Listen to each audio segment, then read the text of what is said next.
Hi Heba, it's Sarah.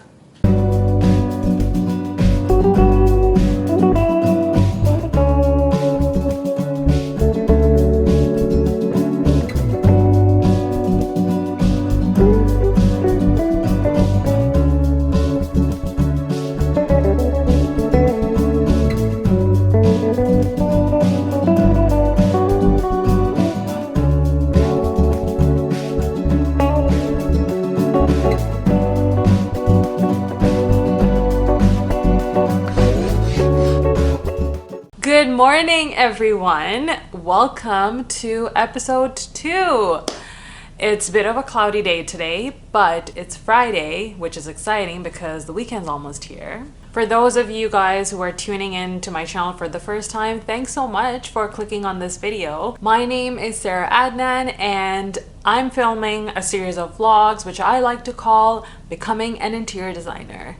On March 20th, I basically decided that I no longer wanted to work in my current profession, which is marketing, and I've been in that profession for about 6 years. And I quit my job to invest some time in myself to pursue a career that I've always had a dream for, that I've always had a passion for, which is interior design. So here we are. And through these routine vlogs, I really wanted to document my journey so far, what the experience has been like, and what kind of steps I'm taking to ultimately reach my final destination, which is A, to get a job in this industry, and B, to one day open my own business of interior design. So for this vlog, I really wanted to capture the power of networking. Now, in my last vlog, I talked all about getting started. So what do you do when you've decided that this is the career path that you want to pursue? And I also touched a little bit on social media and how I've been harnessing the power of this free platform such as Instagram to really establish a brand for myself and to kind of open new conversations and extend dialogues with different professionals that are already working in the industry. So in this vlog, I really wanted to share some of the tips that I've learned in the past couple of days as I've really kind of just dove into trying to connect with people. And then hopefully in one of my later episodes, I can actually share with you guys what the response has been like. So, if people are actually getting back to me, if people are actually wanting to connect back, share their advice, share their experience and so forth.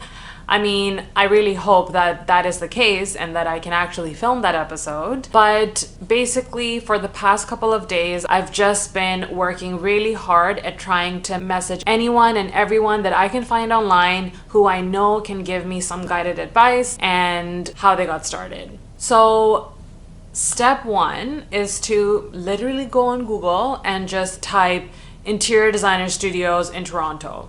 And then from there you get a whole list and literally open all of the websites, create a long list of tabs on your browser. And from there, you're just going to want to take the names, find out how to contact them. Either you can send them an email or you can just use their name and just copy it on LinkedIn and see if they have a page there. If they have a page there, then great. You can now go into their people section and kind of see who is currently working there. And then from there, you kind of send those people a message and you say, hi, my name is Sarah. I'm an aspiring interior designer and I would love to connect with you to learn all about the industry and how I can start my career here, right? Now, the important thing is when you're trying to network, just put the idea of getting a job aside, because I know a lot of the times people look at LinkedIn as a platform only for, job hiring, recruiting, and so forth. But when you send that message, and it can be through any avenue, whether it's through an email, through LinkedIn message, through an Instagram message, just try to make the tone of voice a very hey, I just want to learn. Introduce yourself, tell them who you are, and just show them through your words your passion to learn and your eagerness to connect with them, right? Because that goes a long way and they're definitely going to appreciate that far more than you trying to say, hi, I just started in my career and I'm open for opportunities. So for me, that's basically what I've been focusing on for the past couple of days. And for tip number 2, I would say get on LinkedIn Premium trial. Now, I had never used the trial, so for me, this was a perfect time to sign up. And when you do sign up for the trial, just make sure that for those 30 days, you use the heck out of it, right? Because after that, you're gonna have to pay.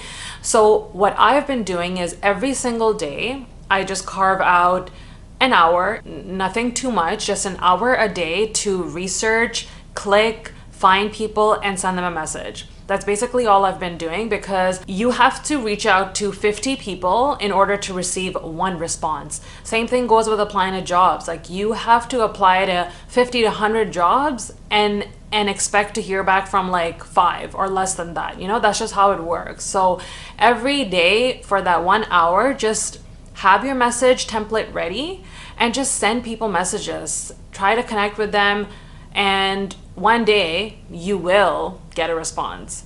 I'm actually really excited because today, a little bit later in the day, I have a phone call with an interior designer who's based out in Calgary, and she's super talented. And she was one of the first ones to kind of respond back to my message. And she said, hey, I would love to, help you out. And she even willingly gave me her phone number. And now I have a nice little virtual coffee chat booked with her. Hello. Hi, Heba. It's Sarah. Hey, Sarah. How are you? Good. How are you?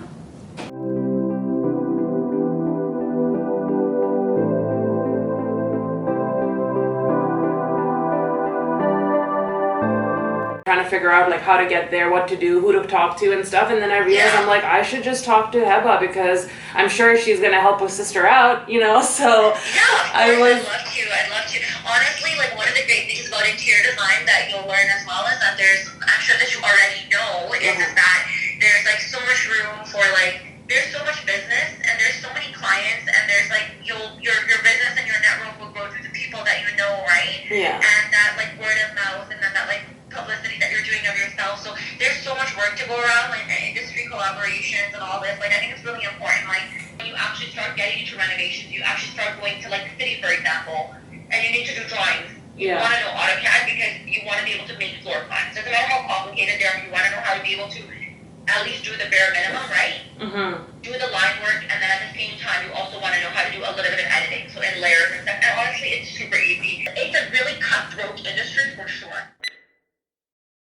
Tip number 3, and this is not really a tip or more of motivational advice, is don't get discouraged. Okay? I know it's a lot easier to say than do, but as I said earlier in my video, I've worked in the marketing profession, which is a very competitive profession. Everybody's applying for marketing jobs. For you to even climb up the ladder to become a marketing manager, like, you really have to work hard and grind. So I've already developed this attitude of never backing down, of not getting discouraged, because there's been so many times, and I tell this to my friends all the time who are looking to, migrate their jobs or do something else, is just keep doing it. Just don't give up, because the world is so competitive out there. A lot of people have access to really good education, really good institutions, and when they graduate, they're ready and hungry to get a job, right? So you have to fight with all of those people. And same thing goes with networking. You think you're the only one messaging this recruiter? No, I'm sure she's getting bombarded with a bunch of people like you and me sending her messages as well.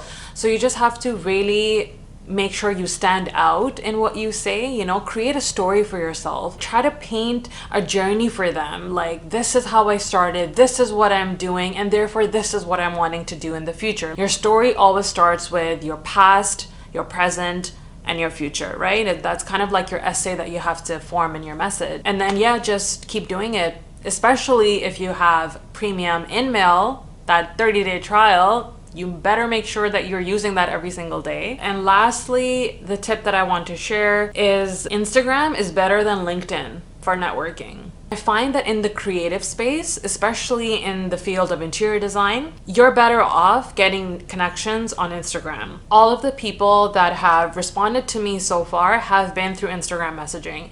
I can tell you that in the past couple of days, I've sent maybe more than 50 messages to people on LinkedIn and not a single response. I'm really hoping that one at least replies to me later on. But, in that same time, I've had a couple of people respond to me on Instagram, and they've always been super open to talking to you. And because of that encouraging tone, now I'm super pumped. I'm excited. I'm like, oh my God, like there's this woman who's great. She has her own business and she's so talented, and you know, she's gonna help me out. So yes, Instagram has been super helpful for me. When you get your page started and you have some content on there, start messaging people, especially the freelance designers or independent studios. Of course, the larger interior design studios or the corporate firms, you know, most likely you won't hear back from them because they have agencies that manage the social media channels.